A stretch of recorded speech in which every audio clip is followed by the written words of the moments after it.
So you've been thinking about relocating to Idaho, but you need more than the redundant information that you have been finding here on YouTube. Today, I promise after watching this video, you're going to walk away with new information. I am here to prepare you and share with you what I know as a local after relocating to Idaho 5 years ago. Let's get after it right now.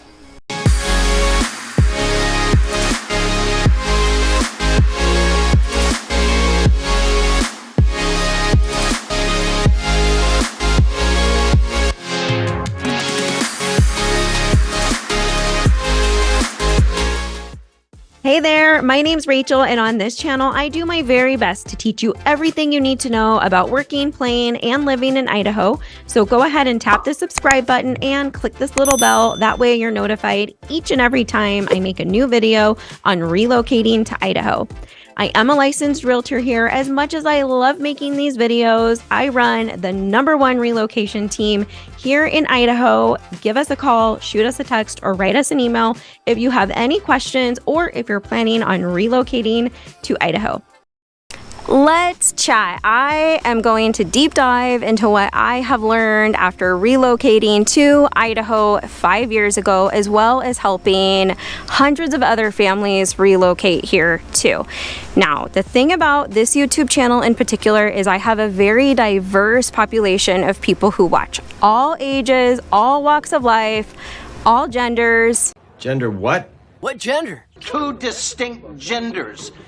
Male and female. So with this information and this list that I am going to go through, some of it is not going to pertain to you specifically, but you're going to want to continue watching because I tried my very best to make sure that I covered some really serious topics that you will need to understand in order to help you make your decision about whether or not you want to live here, as well as some lighthearted or funny things or just some things that I really wish I knew.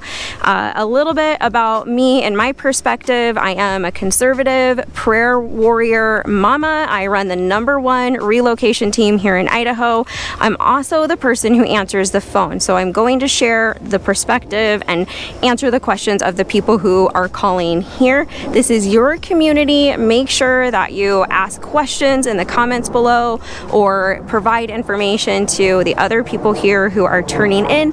We're all in this together and you are not alone. You're not the only political refugee looking to relocate to Idaho. So with that being said, let's start with #1. I'm going to go for a more serious topic first. Is the Treasure Valley conservative or is it turning purple and blue? That's a big question I get. I get that question all of the time. Just like with the rest of the country, our city here, Boise, tends to be much further left than the rest of the population. And within the Treasure Valley, different communities are going to give you different degrees of red, let's say. So there are areas like Nampa that are super far right. The mayor of Nampa was actually the first in the nation to lift mask mandates. And right now, at the time I'm making this video, there were recently whistleblowers who shared that there are plans for the border and the TSA to bring down mask mandates again. So I know a lot of the people who are watching this channel are living in states where there was a lot of COVID mandates implemented, and you really want to know what it was like in Idaho during COVID. How did those mandates look? So depending on where you were, there were mask mandates, but in general, I would say most of the population didn't comply, and there was really not a lot of pressure to do so. I didn't venture into downtown Boise much. I stuck to the suburbs, and as far as my life went, my church remained open. I was hanging out with my kiddos and playing with friends every day. I think the first couple weeks, just like everyone else, before we really knew what was going on, everyone was being more cautious. And then after that, everyone kind of figured out that we didn't want to be walking around with masks on at the grocery store. It wasn't good for our kids. There were mask mandates in the school districts, and you were allowed to opt out of the masks if you wanted during a certain period of time, and then they pulled that out from under the rug. If you give us a call or shoot us a text, complex. We can cover more of the history on that for you, but the biggest difference about Idaho is that whether you are far right, moderate, leaning right, or maybe even just a little bit on the liberal side, we all care about our kiddos and our communities and our freedom. So people really band together here when it comes to protecting our children, and we're not going to let any of that woke garbage damaging our children and their futures infiltrate this state. So we can direct you depending on how red you want to go, or if you're more moderate and down the middle of the road. But all in all, I think Idaho is a refuge and has been a major blessing for so many people who have relocated here. Okay, next topic. Let's do one that is just kind of interesting, but I think also very important for a certain population of people to know. Our air quality here is just not great part of the year. There are controlled burns in the surrounding parts of Idaho where they're burning some of the forests down. There's wildfires in California and Washington and Utah and parts of Idaho here. And in the Treasure Valley, we tend to get this cover of smoke settling over the Treasure Valley, and all of the air gets trapped underneath that and it destroys the air quality. So my pro tip for you is get charcoal filters for your HVAC system. If you are highly sensitive, you have asthma or any other kind of respiratory issues, or small children and you're indoors, get a couple filters for your air in the rooms where you spend most of the time. It's not all year, but it is part of the year, and you want to be prepared because we don't know what day that air quality is going to hit. Now, if you're in a very, very, very sensitive group where air quality during other times of the year is also very important, we do have something here called inversions in the winter. And an inversion is where the clouds trap all of the cold air below, and all of the heat and the movement in the wind is trapped above the clouds. So you get this still, very bone-chilling cold and dark air to breathe here in the Treasure Valley. And if you want to escape it, you need to go up into the mountains above the clouds or leave the Treasure Valley. Some winters the inversion is hardly noticeable at all, and it comes and goes maybe a day or two at a time. And then other winters it can kind of seem like it's really sticking around for a while, maybe a couple of weeks. So it's important to know that it's not just fire season. We do get it here in the winter, and I think our snowbirds who take off and go to Arizona, let's say in the winter, don't have to worry about it. But here, fire season, small kiddos, asthmatics, people with sensitive immune systems, you should be aware that we do deal with the smoke from surrounding areas. Driving at night can be very difficult. It is so dark, and we use reflective paint on the ground as opposed to reflectors, so it makes it especially hard if you combine rain and snow with the dark. It drives me absolutely bonkers, and a lot of other people bonkers. I try not to drive here at night as much as possible because the visibility just is really bad. We don't have a lot of big billboards with lights or big skyscrapers or just very populated areas that have a lot of lights. A lot of our roads, depending on where you're living, are 2-lane country roads with communities built alongside of them, and we just haven't caught up. We haven't brought in the light. I don't know, but it's important, I think, for you to know and be aware that if you have trouble seeing at night, this is not going to be an easy place for you to navigate if you have to drive at night, especially not in the bad weather. We are lacking in many of the medical specialties. So, for example, neurology. Neurology, we do not have enough providers here in the Treasure Valley. There is a 6-month waiting list, and it is a lottery system. They triage and pick based on who needs it the most. My daughter, she is in vision therapy, and I heard that the wait list is up over 100 kiddos trying to get into vision therapy. So, depending on what you you have going on or what your loved one has going on, you might want to look into it a little further to see if the specialty is available here in the Treasure Valley. And if it is available, how busy are they? What does the list look like? Are you going to be able to get in? Because I don't want anyone to move here thinking like, all right, here we go, let's get our doctor set up, and then find out that you don't maybe have the provider available here that you need. Doctor! Is there a doctor anywhere? Where are these doctors? We need a doctor! Now, we are close-ish to Salt Lake City, Seattle, LA. We're a pretty simple and inexpensive flight to different parts of Arizona. So if it is something where you are going to require travel, our airport is lovely. It doesn't take long to get through security, and the flights to those major cities are pretty easy to get to and from. And I think that our airport is just my favorite airport in the country, honestly. Here's one that might sound funny to you, but I think it's good to know. I'm looking out for your reputation. Do not complain about the smell here in Idaho. If you are driving past a cow farm or any other kind of farm and it doesn't smell the way that you would like it to smell, keep it to yourself. People are very proud of their farms here in the Treasure Valley, and that is a lot of people's bread and butter. They are very offended and find it very disrespectful if you move here from out of state and start complaining about their bank account, essentially. Just don't do it. If you don't think you can handle the smell of a farm, when you call us, we'll get you situated. Go ahead. Say it. Don't say it.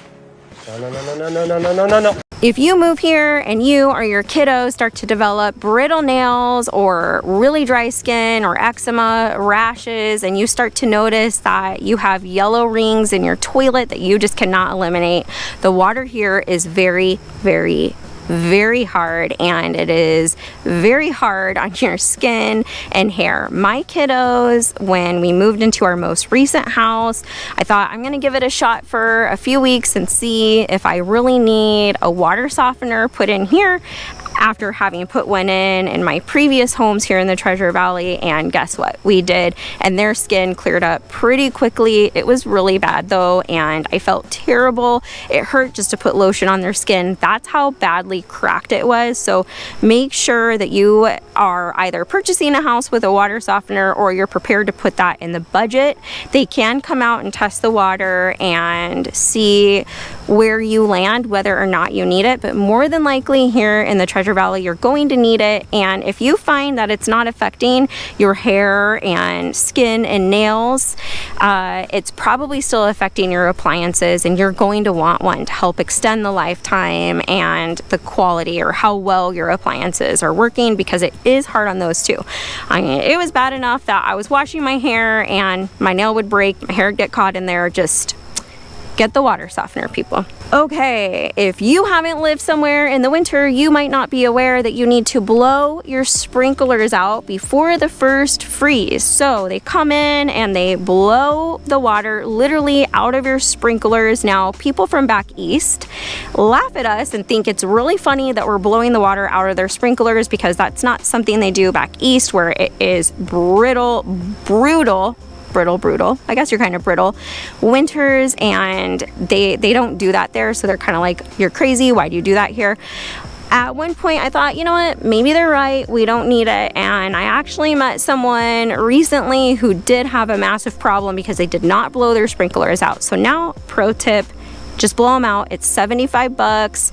Usually the landscaping company will take care of it. If not, wherever your community is, there is a sign right out there of someone who's going to come in, and $75 will blow them out for you. Or it's really quick. Watch it here on YouTube and see how to do it yourself. It's not that difficult. One of the main questions I get is, what is it like to live there? What are the people like? And I was recently back in California going to visit my grandpa. I flew into the Burbank airport, and on my drive out, I felt like I was inundated with billboards advertising high-end items and DUI attorneys, bail bond attorneys, Rolex here, buy this purse there, Kardashians, everything in your face, just pressure, tons of traffic, people everywhere. I mean, there were bars on windows and doors. Everyone had a fence. The businesses had a fence.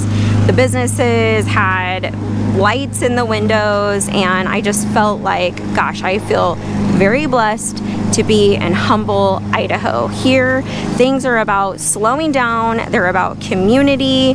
We just don't have the same energy and, as many people say, pressure here in Idaho. I was recently at coffee with my girlfriends and we were all laughing because every single one of us showed up in chacos. For those of you who don't know what chacos are, they're these adjustable hiking sandals, if you will, and I would say most of us moms are walking around in flip-flops or chacos, hardly any makeup on, very casual. I was recently at a gala and the dress code was kind of come however you want, and it was anything from semi-formal and business casual all the way up to cowboy formal. So a lot of people were wearing jeans and cowboy boots. It's just that so many people are really coming here because of their values and to embrace community and connect and really get to know each other and work on raising their kids together or enjoying their retirement, starting a business, whatever it is. You just don't have the same energy here, and the people tend to be really nice. My advice to you is when you move here, don't become a garage door neighbor. That means don't just pull your car into the garage and shut it and then go into your house about your business. Bring your chair out in the evenings, sit around with your neighbors. Most of the communities have off-leash time with their dogs, and everyone goes out, whether they have a dog or not, and throws balls for the dogs and just hangs out with one another. Get involved in your church. Most people who are at church are looking for friends and other families to connect with and raise their kids with. It is very, very easy to make friends here, real, genuine, lifelong friends, and to find community and your people. And let me tell you, if you got high blood pressure and you're dealing with a lot of stress and anxiety and pressure in your life wherever you are, if you come to California, it's probably going to slow down so much for you that your health is going to improve, your anxiety is going to improve. I don't know, you're going to find yourself wanting to go hiking in chacos in the hills with your neighbors, and maybe you're going to get yourself off of those medications. You never know. I get asked a lot about the schools here. Rachel! And there is a wide range of schools here in the Treasure Valley, Idaho. We've got a huge homeschool population here and tons of co-ops. If you don't know what a co-op is, it's a homeschool group where they get together once or twice a week for activities or maybe certain subjects. We've got people who have created their own school where they've hired a teacher and brought a teacher in to teach their kids in local communities. Tons of charter schools. We've got public schools, top-rated private schools. You will see that the rankings for the public schools are very low. The reason why is because those schools are ranked based on how much you spend per student. In Idaho, we spend almost nothing compared to other cities and states, and our test scores are actually top 3 to 5 in the nation year after year. So we're ranked bad because we don't have to spend a lot of money to get those high test scores.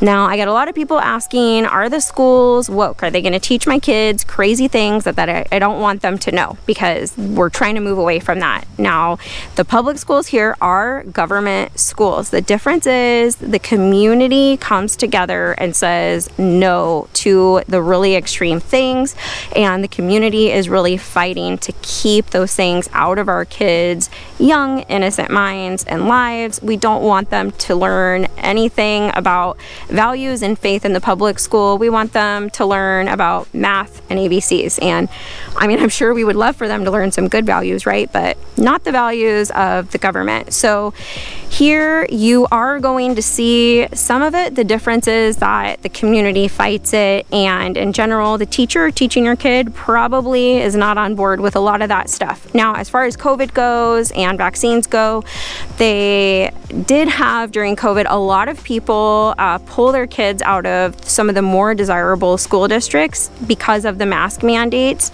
And then they were told the next school year that they could opt out of mask mandates when they were enrolling their children or re-enrolling their children. So the line was around the building. People stood for hours to opt out of mask mandates. And then after they had everyone registered and school started, guess what they did? They re-implemented mask mandates. Now, that was not everywhere, but that was in some of the more desirable school districts. And guess what people did? They pulled their kids back out. So they didn't comply. Who knows? There's chatter now of mask mandates in other parts of the country now. I don't know what's going to happen here, but we do also have a lot of charter schools. Something to know about the charter schools is they are incredible, but they are on a lottery system. So you need to sign your kid up early and get in that lottery system, but you need a plan B or C even, because we have a lot of families relocating here, and thank goodness for our large homeschool population, because I don't know what our schools would do if we didn't have such a large homeschool population. But all in all, there are so many options, and most people are very, very pleased with the schools. I can't say that about the ones in downtown Boise. I have heard some horror stories, and in general, most of the people here in this community are not relocating to downtown Boise. So that's another reason why it's really important to give us a call, shoot us a text, or write us an email if you're even thinking about relocating here, so we can have those conversations. I'm a licensed realtor, my entire team, this is what we specialize in, and we can help you figure out the right area for you and what makes sense for you and your family, your goals, values, etc.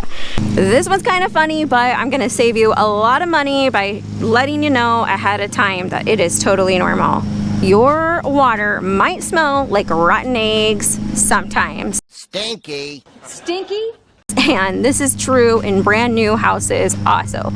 All you need to do is turn your hot water on and let it run for a little while, and I promise that putrid smell that is penetrating your entire home like rotten eggs got left out on the counter for months on end will go away. Now, if you find that this is consistently a problem, even though you're always using your hot water and it's not sitting there too long, you can try and swap out the plastic plumbing pieces for metal braided parts. And if that still doesn't work, or you're really finding that that's not going away, you can call a plumber and they'll come flush out your system, and that will work for a few years. You are going to see this complaint over and over again in a Facebook group with people who have recently relocated here. I hope I just saved you a lot of fear and worry and concern and money by giving you this tip. It's normal, even in the brand new mansions. So $5 million house, $500,000 house, you're gonna have water that smells like rotten eggs sometimes. Child care. We are in a child care desert. We don't have a lot of child care. A daycare center?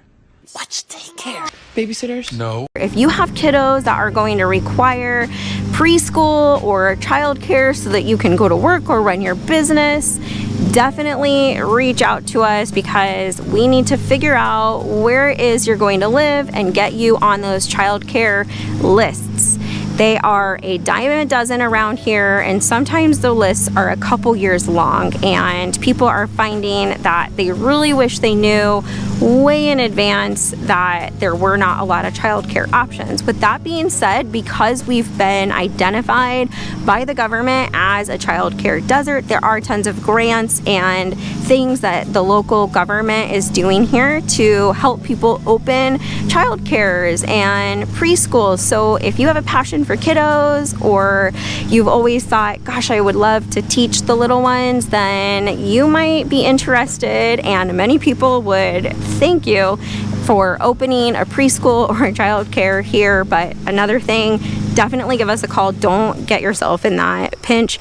I actually have my youngest in preschool 1, sometimes 2 days a week, and I drive a little over 20 minutes to get him there, which I know sounds like, what's that even mean? You're driving 20 minutes? Why are you sharing that with us? But for the people who are used to having very long commutes, 20 minutes here in the Treasure Valley is a very long time. 5 minutes is more of a normal, like, hey, I'm gonna run my kid to daycare and then go to work kind of a drive.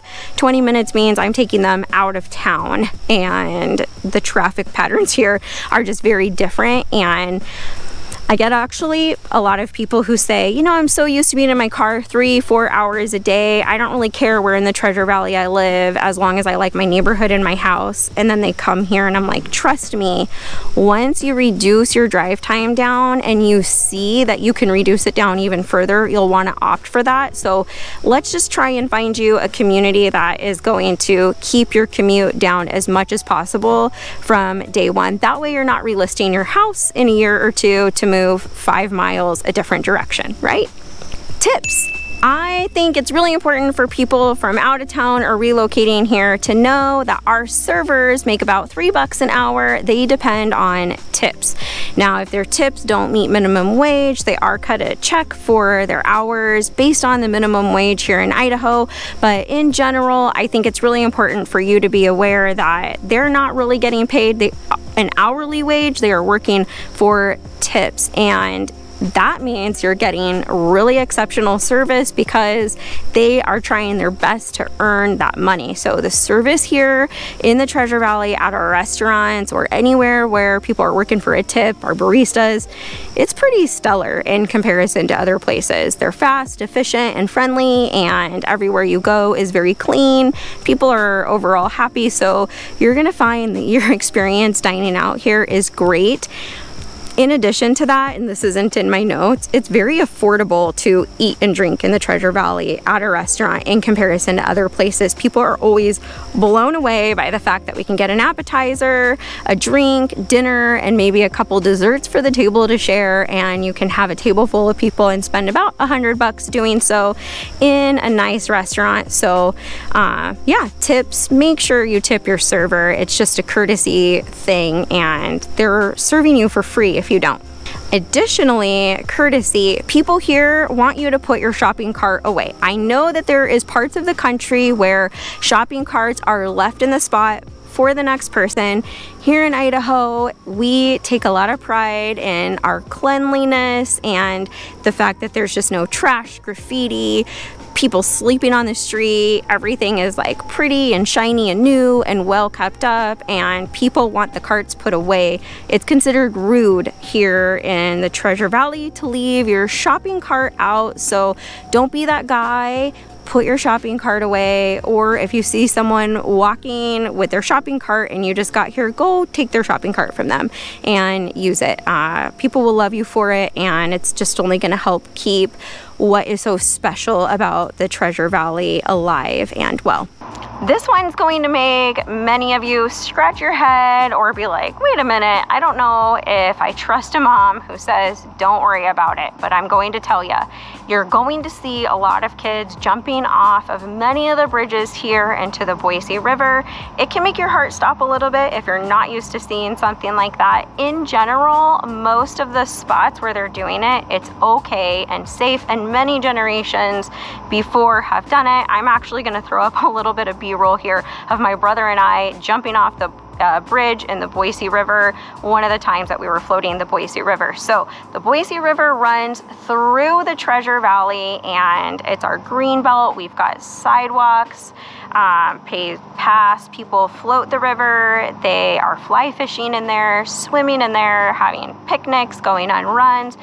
You name it, the people here in the Treasure Valley, we take a lot of pride in our beautiful, clean, safe, fairly safe river. Now, when I say fairly safe, it does get high, and there are times where they are telling people stay out of the river, and there are times where it's so high that those paths are flooded and you can't go on your walk or your jog or take your dog, and you will be well aware when those times are. It's posted everywhere and things are blocked off for you, but when that river is open, you're going to start seeing a lot of kiddos jumping off of the bridge into the water, and it's a lot of people freak out, take a picture of the kids, and then post it in the Facebook group. I promise you, most of the locations where they're jumping off, it's a lot safer for them to be jumping off the bridge into the water than it is for you to be sharing their picture in a Facebook group. Also, people have a tendency to call the police when this is going on, and just so you're aware, we don't have that many police on duty at all times. For example, here in Eagle, we only have 2 police on duty at any given time. It's not because we've defunded the police or anything like that. It's because it's relatively safe here. As a realtor, I'm not allowed to talk about the crime rates, so you're gonna have to look those up. I think you will see a fun little fact is that our crime has actually decreased over the last few years, even with the influx of people moving in. Again, I'm not allowed to talk about that, so go ahead and look that up yourself. But moms, dads, everyone out there who loves kids, if you see them jumping into the Boise River, you probably don't need to call the cops or go posting their picture in a Facebook group. It's probably safe and normal, and they're okay, I promise. Don't count your chickens before they hatch. What does that mean? Many people relocate here, holding their breath, anxiously awaiting more businesses to come in, new restaurants and fun things to do, and they'll start to see posts everywhere or signs going up that we are going to have, I don't know, let's say a new Whole Foods, for example. This is not a rumor, and I'm not trying to start this rumor about Whole Foods. I'm just giving this as an example. Everyone will find out that this plot of land that was newly purchased and the plans were filed and passed for a Whole Foods to come in. They get really excited, and then boom, before you know it, it's sold to somebody else, and something else is going in, like an oil change location, or in my case, across the street from us, we got basically a mall food court after we were told we were getting a high-end shopping center. So we got Auntie Anne's pretzels and Jamba Juice instead. So don't plan on or get excited when you hear all of these things going on here and all of this growth and development happening here in the Treasure Valley. In general, we don't have as many things as you're used to depending on where you're coming from. For example, we don't have a Nordstrom. We do have a Whole Foods, but there's only one, and it is in downtown Boise. There's just not a lot of options available in comparison to what you're used to. With that being said, we have plenty of stores and resources available to us, and Amazon does some same-day delivery and 2-day delivery here. That's a question I get asked quite often. So we do have Instacart and Uber Eats, all of those things. It's not like we're just living out here in the desert, but people get really excited when they find out that we're getting something cool and new to do with their families and friends, and then it just kind of flops to the wayside. You'll also see that the planning here is not great. They don't do a great job with the planning, and there are some really funky like drive-throughs that run into each other. You'll have a coffee shop and a restaurant, and those drive-throughs, if you're not careful or paying attention, collide with each other. I mean, all sorts of crazy stuff. We're just kind of a little backcountry here, and if you're thinking about relocating to Idaho and you're super curious and want to know more about what it is like to live here and all the weird ins and outs and just how different this amazing place here, God's country, Idaho is, don't hesitate. Give us a call, shoot us a text, or write us an email. We always have your back when relocating to Idaho, and until the next video, be blessed.